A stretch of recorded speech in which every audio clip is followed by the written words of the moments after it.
Hey there everybody, welcome back to my channel. Thanks for clicking on the video. I hope if you enjoy it you'll stick around and subscribe and like and comment. I love reading everybody's comments. It makes my whole day. I hope everyone's doing well. I had a doctor's appointment yesterday and I had some good old therapy today. So if you'd like to hear about some of that, I guess stick around till the end and I'll fill you in. Today I decided to go with 90 Day Fiancé the other way, Season 5, Episode 19, Owning Pains. I decided to watch this before 90 Day because I'm just more interested in this. I've been waiting this whole time to see Kimberly get her household Indian wifely duties, and I've been dying to see Danielle and Johan dressed up as Santa and the elf. So this is what I decided to go with. We'll get to those things later, though. I'm going to go ahead and start off with Shekinah and Sarper. He's telling us that earlier he told Shekinah that he wanted a child, and it was like a straight no from her. it was a no, do not pass go, all of that. He was shocked. He feels like if you love someone, you would at least consider that possibility. But to be honest, she already told him. So that's kind of hard when you already tell someone. He's, excuse me. I think I'm better now. I think that did it. He's just disappointed. He's going to continue to be disappointed if she doesn't change her mind. So he decided to meet up with his parents for lunch.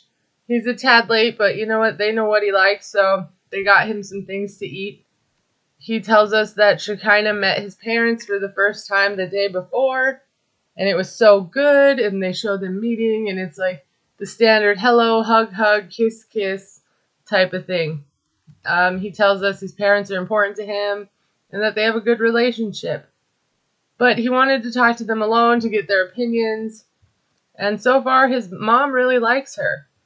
She thought that Americans were colder, but she wasn't, and Dad says that Shekinah seems nice and well-adjusted, and the dad can tell that he has deep love for her, and the mom tells us that she never meets his girlfriends, so him doing that means he's serious about her. And at this moment, I noticed that he's just sitting there at lunch with his parents with, his bare chest out, and, I shouldn't be surprised, but it surprised me. Anyways, he tells them that they have some difficulties, and he was sad this morning because he's like, you guys know I want a child.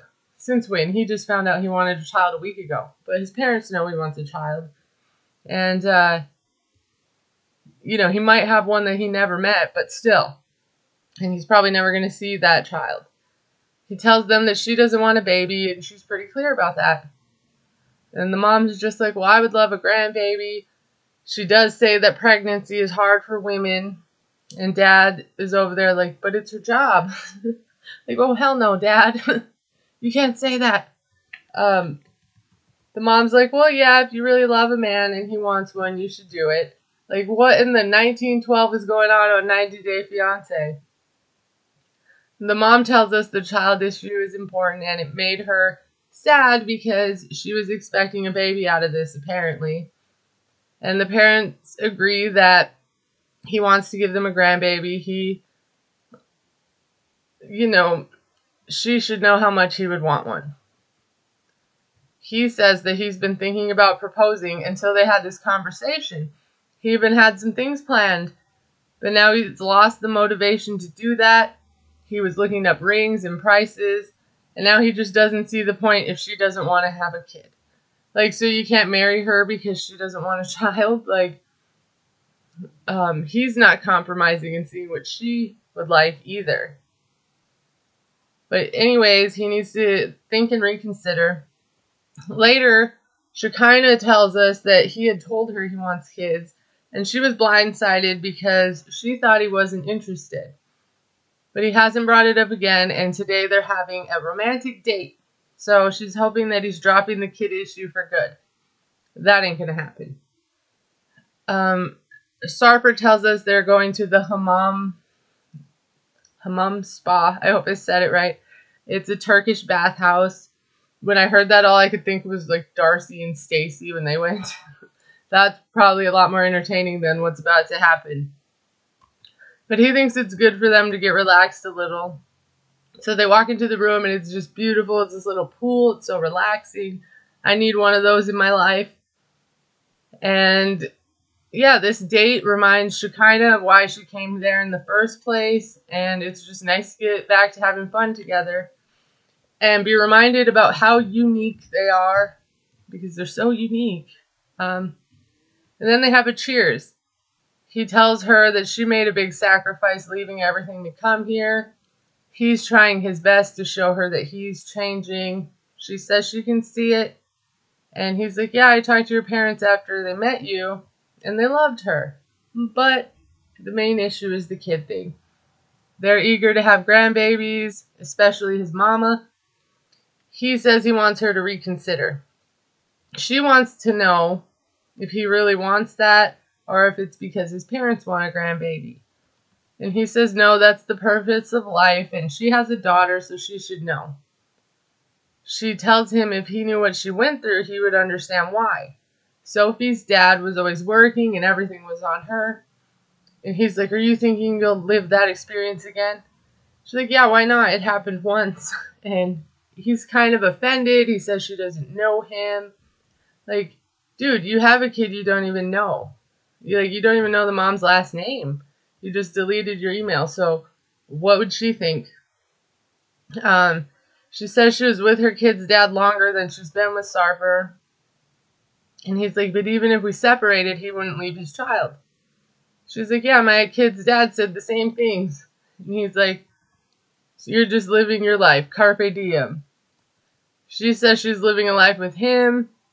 He says they can just live with each other till they're bored and then she can go home, basically. Like, ouch. And, if she isn't seeing a future and doesn't want a kid, and she's like, so the only future you can see, like, future means kid to you. She says they have a whole life ahead of them to live together. And he's like, well, you already have a kid, so of course you wouldn't want it. She doesn't want him to discredit her experience. And he doesn't care about what happened to her before. She thinks he should. And he probably should. You should understand the person you're with and their trauma and things. She tells him he doesn't care about anything but what he wants. And he sounds like a spoiled brat. He tells her she's so strict. And he just never thought he would want a kid. Which means him telling his parents, I want a kid, is crap. Because he's like contradicting. But he said he never thought he would want a kid from a girl, and then she would reject him because, he's God's gift to women, apparently.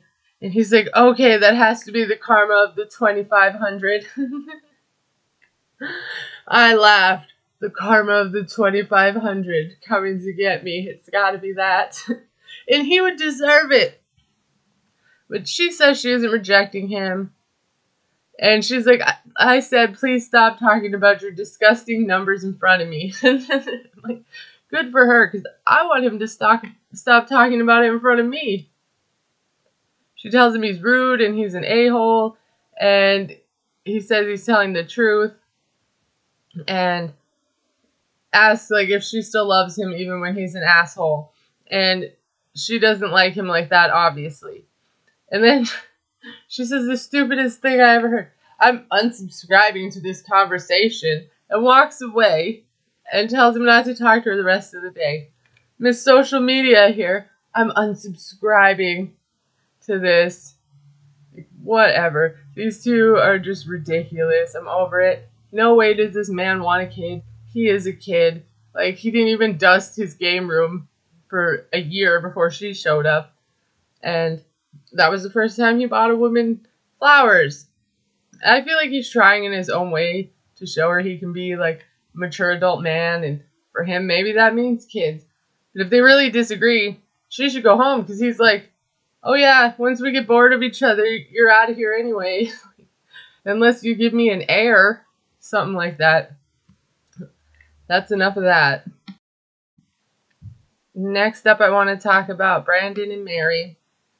I spent a lot of time talking about them last week, and I've been thinking about some of the stuff I said, like with my dad, and being the child on the other side of the addict thing, you get like all these resentments and like built up angers to these parents, and it reminded me of my dad calling me recently, so like within the last month, and I was telling him how like my boyfriend moved in. He didn't even know I had a boyfriend, and I've been with my boyfriend for about a year now, and I've known him for a long time, but he had no idea. He doesn't know about my life, right? So what's he do? He tries to do the dad thing where he's like, you be good to her, I'm gonna go up there, you don't want me after you. And I'm like, you'd have to be able to leave the state first, because Lord knows this man's on probation. He couldn't leave the state for the last 20 years. Like, he never came up here to visit us. We moved from Colorado to Minnesota when I was 12. He, like, basically was out of our life after that, except through the phone, or if we came to see him. He didn't put much effort. But I was just thinking, like, why did I say that to him? Like, you have to leave the state first. And it's because I'm like, you're not going to be there for me. Like, when everything happened for me before, like with my kid's dad and all that, he wasn't there for me. He didn't know about that stuff till almost a year later. I've always went through things alone. So how are you going to tell my new boyfriend? Watch out. So, anyway, Brandon and Mary, like, being the child of an addict is hard, and I'm seeing it. And there wasn't a lot to talk about with them this week, so I thought I would throw that in because it's been on my mind. Like, why was that my first reaction to say to him? Like, even if you wanted to be there for me, you couldn't, right? So, Mary's at church. She says she goes to church when she's stressing, and her and Brandon are supposed to get married tomorrow, and everything was going well. She's getting more comfortable around his mom. They haven't been fighting as much, but they had a huge fight over money today. She's stressed because it's always her getting money and paying their debt, and he isn't helping her at all. And she's worried now, and she's questioning marrying him. She doesn't want to be with a man like that. I mean, who does? She sat there all day because it is dark now, and Brandon's mom comes strolling up. She's trying to make a little small talk with her. And then she tells us this morning she was super tired, so she doesn't know what happened, just that Mary and Brandon had gotten into an argument. She thinks Mary doesn't know how to ask for help, and she doesn't think she has anyone to ask. So she asks her what happened. She says her grandma told her that the electric bill is due, so her and Brandon were talking about their debt, and he blamed her. Like, she doesn't know how to budget. And that hurts her because she wants help financially, but all Brandon does is play video games. Mama's like, oh, I will be more than happy to chew him out about his damn games because he's been like that since he was a kid. It's Mama's fault, see? Always blame us, right? Mary says sometimes he's getting better, but he's spending so much time on his games and he's not focusing on real life. And she's worried that if they get married, it'll still be just her, even if she has a partner. The mom is like, well, as far as finances, you have money for the wedding. Do you have money for the bills? And she's like, I'm trying to sell things like phones, but it isn't enough. She's worried because they don't have a plan to make money for the future. And she says she's concerned about that when he was in America, but he didn't care because he wanted to be with Mary. And that's all romantic and all, but that's why she didn't want Brandon to go. The mom basically tells us a list of all the reasons she didn't want him to come. And she says that this is self-sabotage at its finest. She tells his mom, I'm on the fence about marrying Brandon now because she's worried that she'll have a baby and she'll be the only one financially supporting them. And she's pregnant, and she just doesn't want to be stressed. Brandon's mom is like, yeah, it's hard for me because Brandon's my child. And this was the life that he invested so much of his time and energy and money and soul into, and to have it fail. She tells her they're young, they have a lot to figure out about themselves and each other, let alone marriage and being parents. She tells her she isn't going to tell Mary what to do, but she has to do what's best for her. Mary doesn't know what that is, but she's got to do something. Like, who thinks the mom is hoping Brandon will be back on that plane with her, like, deep down? But then the mom surprises me, and she's like, you don't marry the person you can live with. You marry the person you can live without. And that kind of hit me a little because I'm adjusting to living with someone right now. And it is not easy. But I'm learning. So it's like, that makes sense. She asked her if she pictures her life without Brandon. And, if she can imagine raising this baby without him. And she says no. She knows she loves Brandon. But she doesn't want to carry everything alone. She needs reassurance. And, the mama understands that. Mary tells us that it's hard dealing with a lot of things, but thinking about life without him is so sad, and she loves him. And the mom believes that Brandon's going to step up. And, she would know because he did that with his siblings. That was mean. I'm just projecting because I had to raise my siblings. Like, she knows he'll step up. He had to. But the mom's going to talk to Brandon. She's worried about them getting married, as much as she would worry about any 22-year-old couple having a baby on the other side of the world. But she's hoping that with her support, they can work through things. And just the amount of love they have for each other outweighs the bad. The mom says that she didn't know what to expect from Mary when she came. She was just thinking more controlling and jealousy because that's how she was. Mary says she's sorry for her overthinking before, and that affected the mom's relationship with Brandon. And she's like, yeah, it did affect it. But her being there, she knows Mary's going to be a great mother and potentially a great wife. And they're just starting really young, and they need time to get there. She says that means a lot to her, even though they fought in the past. His mom is still giving her advice and not just taking Brandon's side. So especially because she's a mom and she never got to have that before. Mary's trying to trust that he's going to get better. She loves him and, she hopes tomorrow she still wants to marry him. Of course, she's going to marry him. They're going to have a little baby. I'm sure it'll be cute. But I have heard things about, men don't become fathers until, they hold the baby, and moms become mothers immediately, and I don't know. I can't stand someone who's just going to sit there and play video games all day when he has a kid on the way. And not only that, he's not being constructive with it. There's plenty of ways to try to make money. I know Twitch is a thing. Not that he will guaranteed make money, but he could be trying. He's not doing nothing. So, I guess we'll see the wedding next time. Who's ready for that? Okay, guys, the time has come. Johann is getting all dressed up as Santa. Pillow in the belly, fake beard and all. Elf Danielle is wrapping, all the gifts she bought. She tells us it's been about a month since their big fight because he stole her money. And, I'm thinking, why is he dressed up as Santa? He should be dressed as Robin Hood or something. But she felt like at that time that was it for them. But they took time to calm down and talk. And she says they keep having the same argument over and over. He explained to her that he felt like they were married, so it was okay to take it. And when she confronted him and asked him, he got embarrassed and he lied. And I'm sitting here wondering, did she rent them costumes or buy them? I bet Johann would have preferred to buy them. Either way, it's not a good financial decision. She doesn't, think they solved everything, but they're married and it's a commitment. So she's giving him the benefit of the doubt and they're trying to move forward. They're sitting and rapping and she's telling him, this is a good idea. She likes the idea of helping other people.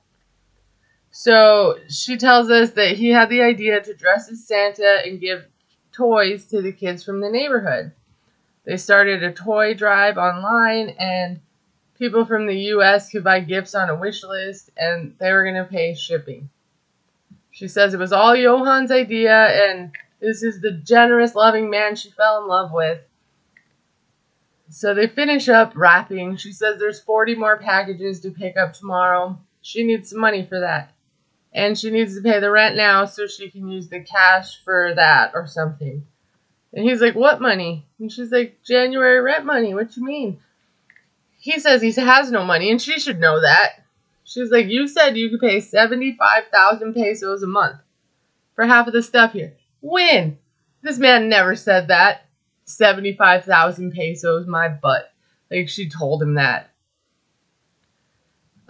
He's like, listen to me. You know, since the relationship started, he's only been paying debts and for the house and paying rent and a car. He's got no savings. He just has debt. He doesn't have the luxury of paying 75,000 pesos a month. I'm like, well, if he did agree, why did he agree to it then? Or why is he living with her? Or, like, he thinks she has the luxury of paying 150,000 pesos a month? Like, nobody has that. I don't know what that is, and I hope my math was right. He says he can't live the life of a rich man if he isn't one, and he totaled all the money he spent in this relationship, and he spent it all on the house, and there's nothing left for him, not even to buy shorts. Like, you poor dear, get a better job. I don't know what to tell you. When do you think the last time any of us bought ourselves something was? We got bills. And if we are able to buy ourselves something, we deserve it. But we paid our bills, you know? And you save up. Like, that's what adult life is like sometimes. But Johan's not paying a dime for rent. His mama don't charge him rent, so, you know, he can go over there and buy lots of shorts and have lots of money to buy things. He says he hasn't told her this since his fight, but he's telling her now. And that's pretty short notice. If this is around Christmas, she got about a week to come up with January. She's like, well, before you met me, did you have a car and a house? And he's like, no, I lived with my parents and I had a job and I was good. She's happy renting a place and a car, and he's not happy that way. She's like, do you think you're just going to live here and pay nothing? And she's going to cover everything? He said, at no point did she tell him that he would need to pay that for them to be together. She said they were going to have a good life, and he would get his paper. He has nothing. There it is. No papers. That's his problem right there. She says she gives him everything. She paid for his Zumba. She got him a computer. He's got nice shoes. And he doesn't even say thank you. He just expects it. And he's like, thank you? For what? Like, what an entitled child. Entitled. Beep, beep, beep, beep, beep, beep, beep, beep. That's what my kid would say. She's like, don't say I haven't helped you with anything. She's like, you've done nada. He says, you've done nada for me. Nothing. She says she does so much for him. He has no love for her. And all he wants is a house and a car and not a wife. He says the relationship is going nowhere. He's not going to move forward in life with her. He's just going to always be paying rent. And I'm like, as opposed to what, a mortgage? Like, you're still going to be paying something. She wants to know what he wants from her. You know.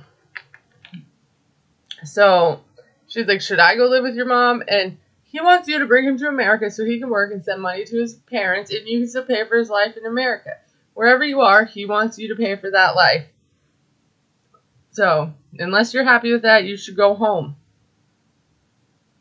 But he says he doesn't want that life. He isn't living it, and he isn't paying her anything. She's like, oh, so you want to end the relationship? He says yes, he's leaving, he isn't staying. He's put up with too much of her crap. And now she's a sad elf sitting there crying. And I want to know why they're dressed up like this. They're not even handing out the toys yet. They're just wrapping. Like, they wanted to get all their money out of the rental. And how are they going to go hand out gifts after this? He couldn't have waited 3 days. She was asking for that money, though. She says she's given him everything she has. She can't process what's happening. She doesn't think he values the relationship like she does. And she kept giving him the benefit of the doubt, believed they could work through everything. And now she feels like it's over. She didn't feel like it was over when he was stealing from her. He always thought she had money. If you watch Love in Paradise, and this made me realize how freaking long I've been watching these two. Like, why? Like, I want to get the next half of the Santa elf fight out of the way, and then I'm good with them. Like, can we be done? So, anyway, Love in Paradise, they were like, don't eat peanuts on your trip. And what did Johan do? He went and, like, took the peanuts out of the mini bar, and he ate them, and it was $200. And she paid it. She was acting like a sugar mama from the beginning, and that's what he expected from her, and then she changed her mind. Or she bamboozled him. And my sister, we watched this and we talked about it, and she's just been saying, like, something's missing here, something's missing here. Like, there's a reason he's acting this way. I think he found out about the bankruptcy and that she has no money.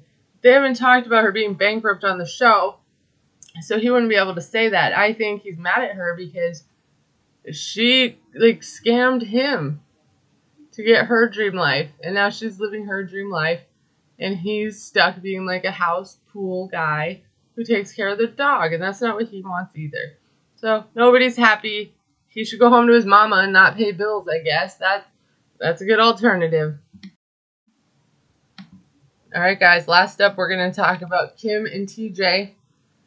Now, we're not at the explosion yet, but she's boiling up.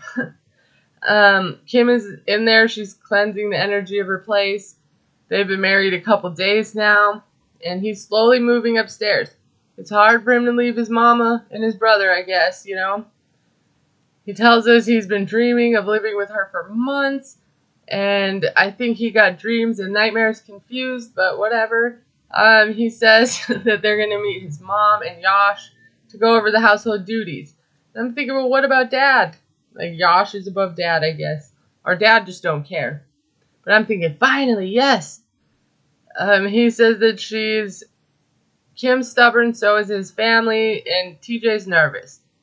They sit down, the mom asks what she's been doing. She's like, yeah, I've been setting up tables and whatnot in the apartment. It's so cute. She says things with his family are going smoothly, and she hopes that they really can put the past behind them. Mama starts in on how life before marriage was different, and she was able to do whatever she wanted. Now, she has to understand. Mom looks so happy to say this, too. She's never smiled so big in her life.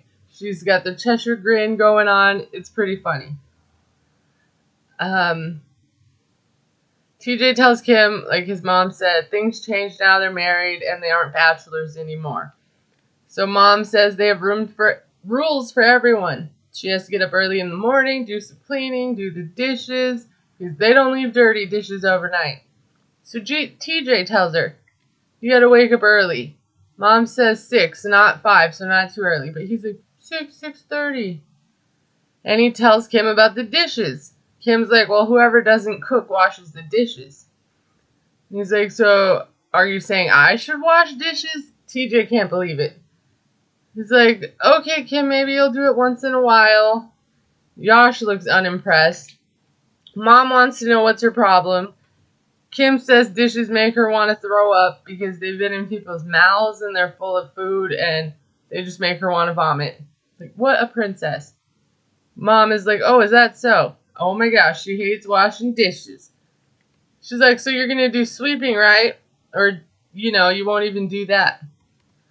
TJ, sugarcoating TJ over here is like, she's saying maybe casually you can grab a broom and sweep a little bit.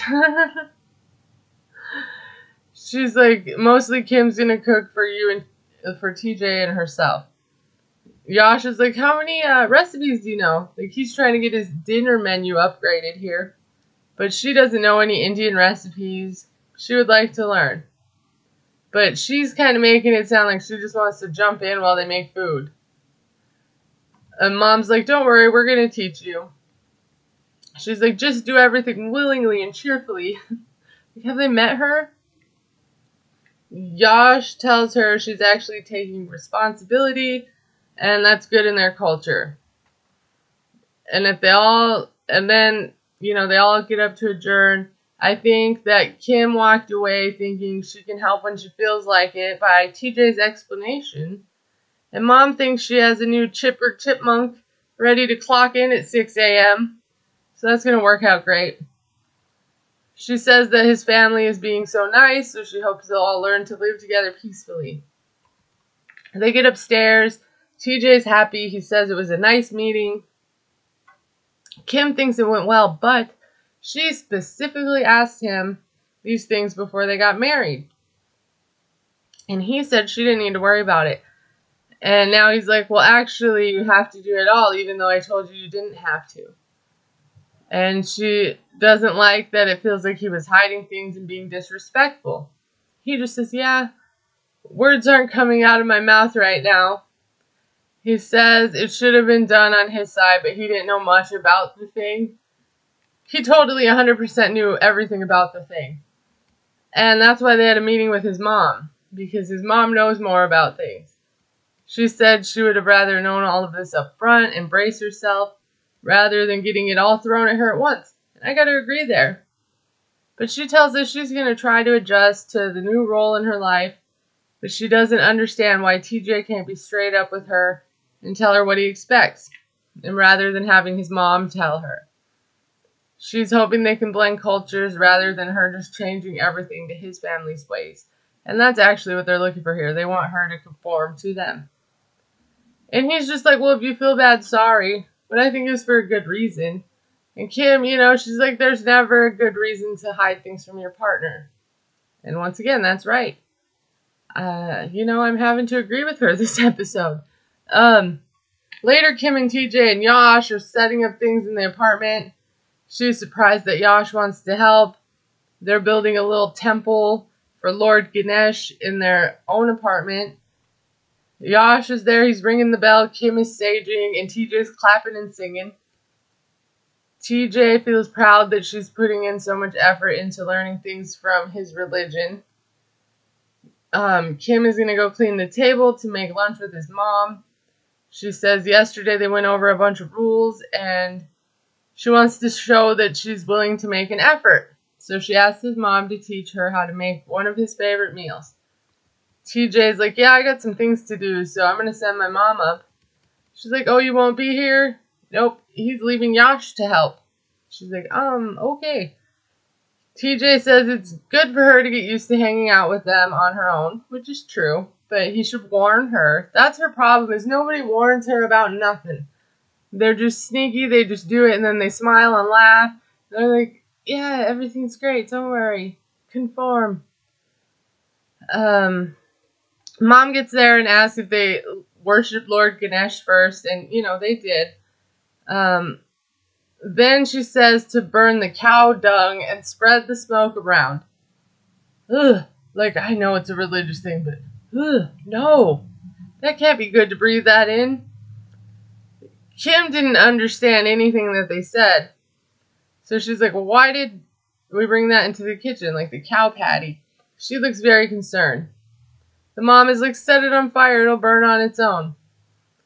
So they start it on fire, and then they wave it around and they place it in the center of the house or something. Kim doesn't know why it's in the kitchen. And she's like, yeah, the cow is like a god. Yash, cow is like a god. She's like, yeah, but it's poop on the kitchen table. And she's like, there's antimicrobial properties, so it's used to purify things. And Kim is like, WTF. And her face the whole time they're doing that would be my face. I would have been freaking out. I'm very sensitive to smell. I would have been gagging. I would have had to leave the room. And not even to be rude or disrespectful. I can't handle smells. So, she says she tried to be respectful of their customs and culture and everything else. This is going to be her line and her boundary. But while she's telling us this, Yash is sprinkling cow urine by the door because they have a giant bottle of cow pee. And I'm just sick. They had to show it. Why? I don't need to see that. I mean, I live in Minnesota. People go deer hunting and they'll put deer urine on their boots and things. Whatever. I'm not around it. I don't have to witness it. And like, who is catching the cow pee for the bottle? I have so many questions. Anyway, Yash is just putting a few drops, he says. Same reason, antimicrobial properties. But she doesn't want her place to smell like a petting zoo. And he's like, it'll go away. She says she doesn't understand how you could hate the smell of garlic and onions, but you're okay with burning cow poop and urine. So Kim's walking around holding her nose. I would be too. I would be out of there. Then Mom is like, okay, bust out the incense. Kim is like, so at the wedding I was having issues because no one would let me know what was happening beforehand. And this just happened, and she didn't know what was happening. Yash says she thought she knew because it happened at the wedding, and the same rituals are done at home as well. Mama's like, don't talk too much, we'll all be fighting in here. So they go to cook. Kim yells for TJ because they aren't even cleaning up after the poopsident. She's using the same rag to wipe the cow poop issues with the dishes and things. And his mom says Kim gets angry easily. And again, her face is great the whole time. She tells TJ his mom used the thing to get cow manure off the table and then cleaned it, and it's not clean. And now there's going to be cow poop in the food. I bet that they enjoy that little seasoning in there. He's probably ate so much cow poop since he was a kid at this point. It'll taste funny without it. I don't know. But I bet she's sitting there thinking about every dish his mom has ever made her. Like, oh, she's been eating cow poop too. TJ tells his mom Kim's problem. She says Kim is making drama. And he's like, there's no drama here. She's correct. His mom says there was nothing on the table. The mom finally ends up just agreeing with TJ. He tells them not to fight. She says Kim is the one fussing and fighting over smoke and things. So Mom starts cooking. TJ's on standby to translate and to referee. Kim says she likes this culture and what it stands for and what it's rooted in, but she isn't about his family overpowering her. She says purifying her home with cow dung will never, ever, ever, ever happen again because she comes with sage, which I think works better. Then she cooks. They go to eat. They don't tell us what she made or anything. And it's just to offer the food to Lord Ganesh there on her way. They spend a lot of time with this guy. I know Ganesh is not a guy. He's a god. But I'm just saying, like, they have to do everything and talk to their temple. So that would get exhausting. And I think that these two, or this family, is a lot more, like, stricter religiously than, like I don't remember Sumit burning cow poop or Sumit having a temple in his home. Like, these guys must be more devout religiously, because if Sumit ever did that, they would have showed Jenny freaking out. And I know not everybody's the same, but they have the same religion, and I just don't remember seeing that. But Kim tells us from this point things are going her way in her house. So hopefully the next episode it gets spicy. I'm just so excited to be done with this wedding, and I have more things to comment on, like their attitudes and this stuff. And this is an interesting cultural thing to see. Like, I wouldn't be okay with it, but I'm sure, like, it's standard practice for them. I'm just wondering if they're, like, super religious compared to other Indian people. Well, alright, thank you guys for sticking it out with me this far. I hope you enjoyed it. Don't forget to let me know what you thought. So, yesterday, I had went to the doctor because for about a year now, and I'm going to be talking about women's issues, so if you don't want to hear that stuff, you know, it's over now. Ever since I started my weight loss surgery, I have been getting regular periods every month. That's never happened to me my whole life.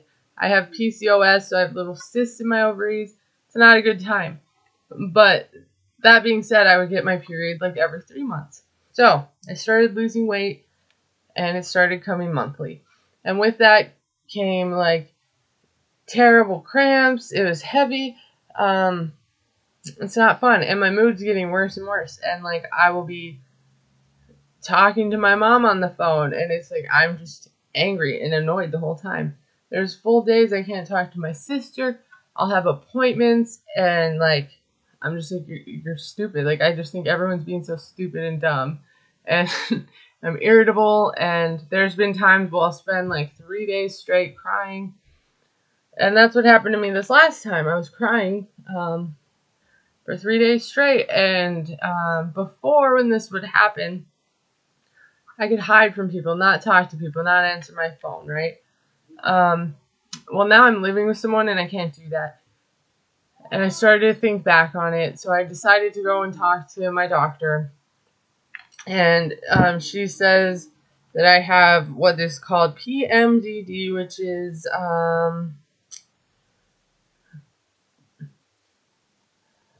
premenstrual dysphoric disorder, and it's like just a very severe form of PMS.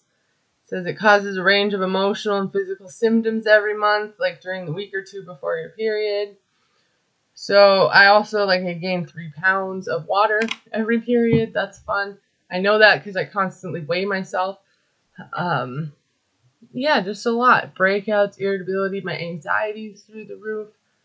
And that being said, like what they do is they want me to take magnesium and primrose oil, and they prescribe me to an antidepressant, which sucks because I haven't been on them in a few years. But something's got to give here, because it's bad when I'm getting annoyed with people for trying to help me, or I'm trying to do like therapy for my kids and I'm just getting pissed off at the person because it's like I already know these things. Because one of the therapies for my kids I've already been through, because like I had a student, and this is a program to help parents of autistic children, learn how to parent them. And I was with someone, he was a student, he left. I got a new student in, and I'm starting over with her, and it's like I already know this, but I shouldn't be getting that angry. If any of you have any tips or have dealt with that or anything similar, let me know. It's pretty rough. I didn't like spending 3 days crying. I cried 3 times in last week's episode of The Other Way, which isn't normal. The medicine they gave me should take about a month to start helping my mood, so we'll see how that goes. But yeah, so I talked to my therapist about it. He's mentioned the PMDD to me before, but it wasn't as bad when we had talked about it previously. So yeah, I'm just hoping from now on I can be less irritable and not hate people and not cry and get so emotional about everything for 2 weeks of my life every month, because it's not fun. But other than that, I'm doing great. The kids are doing great. My daughter's been singing. Today, she pointed at the numbers 1, 2, and 3 and said them, which is a huge deal because they never point at things and say them. So my baby's learning. My other boy, he got a haircut. He did great. So yeah, we're doing good around here. I hope you guys are doing well. Thanks for listening to me. I hope you enjoyed the video. I'll be back soon with 90 Day. Don't forget to take deep breaths and do something nice for yourself or someone else if they deserve it. And I'll see you guys next time. Bye.